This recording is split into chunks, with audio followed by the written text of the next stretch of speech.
Today's Old Testament lesson is from 1 Kings chapter 19, verses 1 through 15a. If you were here last week, you may recall Ann reading the Old Testament lesson about Jezebel and Ahab and how they acquired Naboth's vineyard. So we discovered that Jezebel and Ahab were not very nice people, and they sort of deserved each other. And so today we pick up with more bad news about Jezebel and Ahab. Ahab told Jezebel all that Elijah had done and how he had killed all the prophets with the sword. Then Jezebel sent a messenger to Elijah saying, "So may the gods do to me and more also, if I do not make your life like the life of one of them by this time tomorrow." Then he was afraid. He got up and fled for his life and came to Beersheba, which belongs to Judah. He left his servants there. But he himself went a day's journey into the wilderness and came and sat down under a solitary broom tree. He asked that he might die. "It is enough now, O Lord, take away my life, for I am no better than my ancestors." Then he lay down under the broom tree and fell asleep. Suddenly an angel touched him and said to him, "Get up and eat." He looked, and there at his head was a cake baked on hot stones and a jar of water. He ate and drank and lay down again. The angel of the Lord came a second time, touched him and said, "Get up and eat, otherwise the journey will be too much for you." He got up and ate and drank. Then he went in the strength of that food 40 days and 40 nights to Horeb, the mount of God. At that place he came to a cave and spent the night there. Then the word of the Lord came to him, saying, "What are you doing here, Elijah?" He answered, "I have been very zealous for the Lord, the God of hosts. For the Israelites have forsaken your covenant, thrown down your altars, and killed your prophets with the sword. I alone am left, and they are seeking my life to take it away." He said, "Go out and stand on the mountain before the Lord, for the Lord is about to pass by." Now there was a great wind, so strong that it was splitting mountains and breaking rocks in pieces before the Lord. But the Lord was not in the wind. And after the wind, an earthquake. But the Lord was not in the earthquake. And after the earthquake, a fire. But the Lord was not in the fire. And after the fire, a sound of sheer silence. When Elisha heard it, he wrapped his face in his mantle and went out and stood at the entrance of the cave. Then there came a voice to him that said, "What are you doing here, Elijah?" He answered, "I have been very zealous for the Lord, the God of hosts. For the Israelites have forsaken your covenant, thrown down your altars, and killed your prophets with the sword. I alone am left, and they are seeking my life to take it away." Then the Lord said to him, "Go, return on your way to the wilderness of Damascus. When you arrive, you shall anoint Hazael as king over Aram. Also you shall anoint Jehu, son of Nimshi, as king over Israel. And you shall anoint Elijah, son of Shaphat of Amblamiel, as prophet in your place." This is the word of God for the people of God. Thanks be to God. Now this reading skips over an important part. It begins by saying when Ahab reported to Jezebel how Ezekiel had killed the prophets. But to really understand what's going on, we have to kind of go back and fill in that missing piece about what had happened. There was a big showdown on Mount Carmel. You see, Jezebel was the queen of Phoenicia. Think of southwestern Lebanon today. And the match between her and Ahab, the king of Israel, the northern kingdom, was a political marriage. It was a way to strengthen the bonds between these two kingdoms. And so Jezebel brought with her the Baals, the idols of the Phoenician people. And she was allowed not just to set up altars for these idols, but Ahab even allowed her to make the Baals the official religion of Israel. And so the prophets of God were hunted down and put to death. And so it looked like that the God of Israel was about to be eliminated from Israel. And so Elijah challenged the prophets of Baal to a showdown on Mount Carmel. And what they did is he had them build an altar and put a bull on the altar. And then he said, if your gods are real, they will consume this bull with fire as a sacrifice. That's how they made sacrifices in those days. And the prophets of Baal, 450 of them, started doing their dances and incantations and calling out to God, and nothing happened.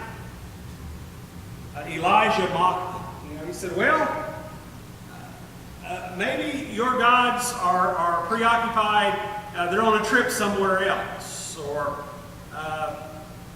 most translations have a euphemism. Maybe they're occupied. What he really says is maybe they're sitting on the pot. Mocking their gods, and nothing happens. And then Elijah says to the people of Israel, he sounds like Joshua, he says, choose this day who you're going to serve, whether it's the false god of the Baals or the God of your ancestors, of Abraham and Jacob. And then he builds an altar and he puts a bull on it and he has them pour water on it 3 times, just drenching it with water. And then he calls on God to send fire to consume the bull. And God does it. And then, and only then, after this great miracle is performed, do the people commit. At that point, they say, yeah, go God. God is great. And, of course, you've got to make allowance for the times. I'm not saying we should do this today. They killed all the prophets of Baal with the sword. And you would think that, hey, this was the great of a great revival. God won a great victory on Mount Carmel. Elijah won a great victory on Mount Carmel. They proved that God is God, that the Baals are false gods. And you would think all the people rose up to get rid of all of Jezebel and all of her Baals. But the people cheered God, said hallelujah, and then they went back to their life as if nothing had happened. As if nothing had changed. Elijah's victory was about as empty of a victory as anybody has ever won. And Jezebel sent word to Elijah, and she said, it's personal now. And you'll be dead 24 hours from now. And so Elijah, after this great victory, has to scat out of town. He's a wanted man. He's afraid for his life. And he goes to Beersheba, the very southern boundary of Israel. And then he goes a day into the wilderness.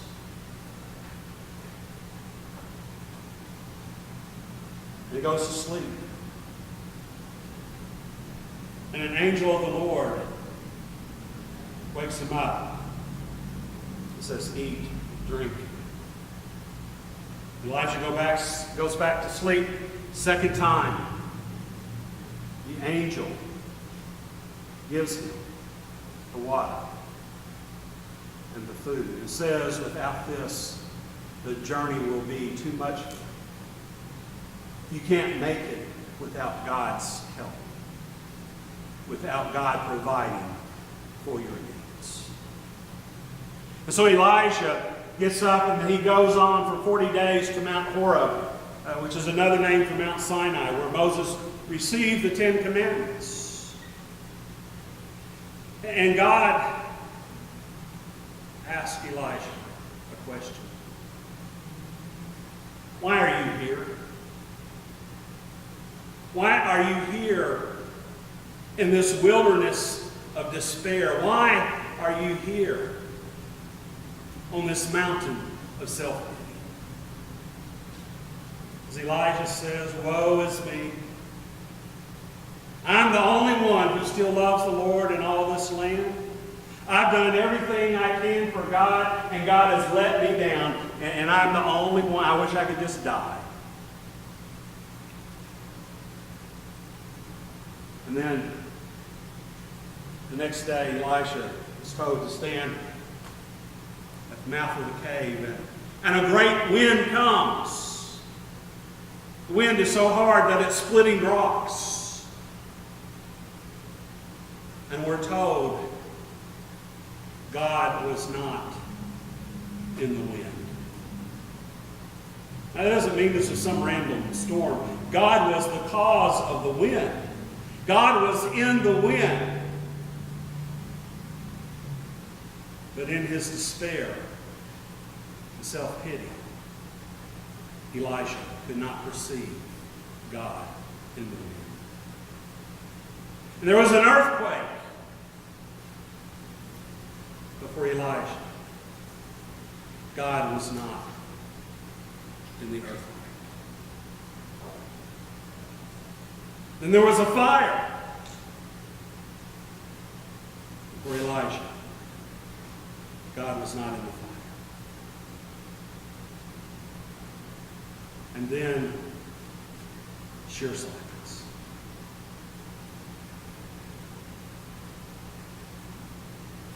Somehow, Elijah finally hears the voice of God. And God asked him the same question that he asked him the first time. Why are you here, Elijah? And Elijah gives the same answer. He's finally perceived God, but he's still in that wilderness of despair, in that mountain of self-pity. Because he says the exact same thing. I alone have been zealous for God. I'm the only one in Israel who still loves God. There's nobody but me. And then God says, I've got 3 tasks for you to do. A couple of kings I want you to anoint.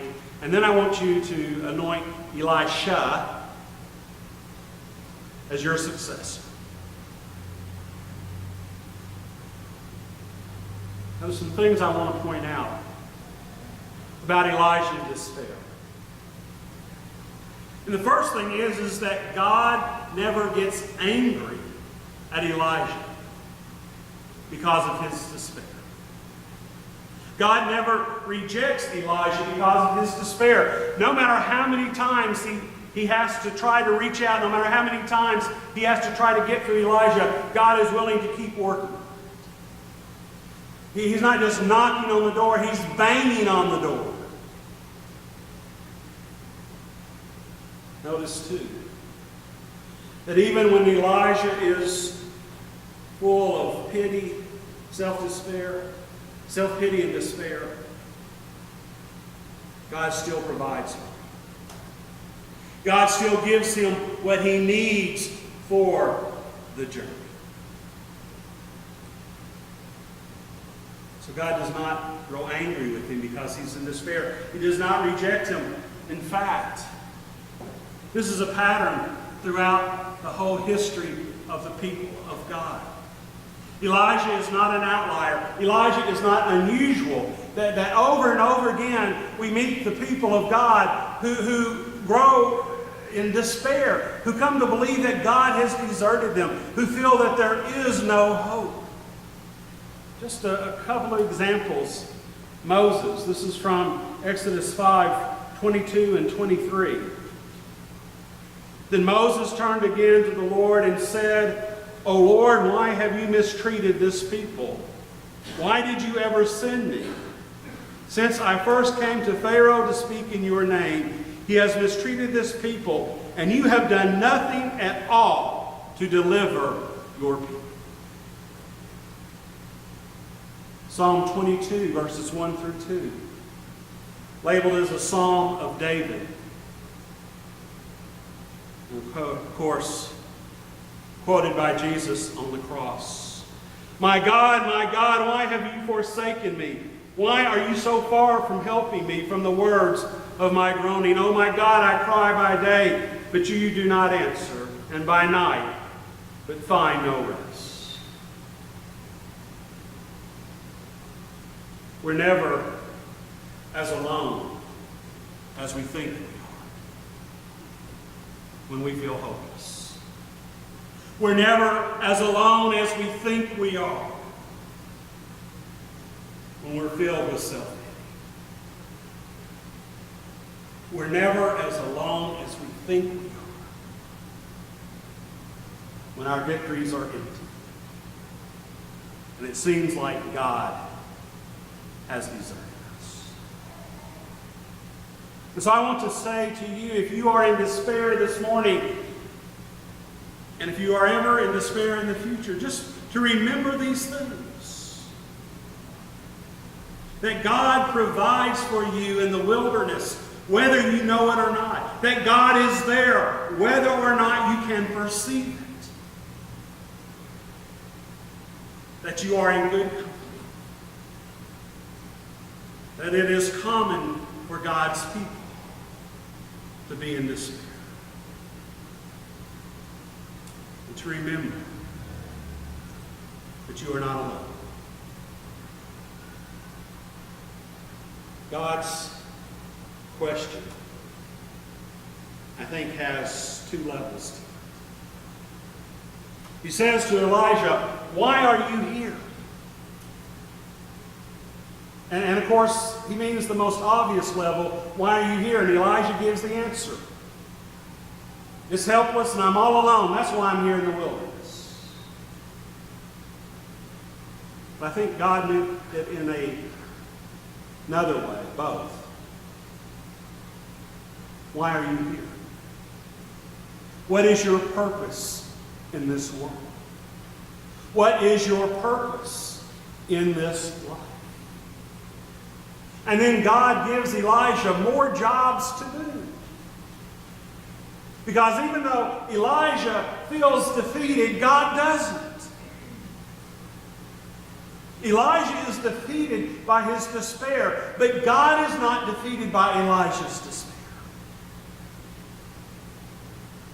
So God has more work for Elijah to do. If you're in a wilderness of despair, self-pity, okay, stay there for 40 days and 40 nights if you need to. But don't live there forever. Because remember, God is not through with you. And remember to answer the question, why are you here?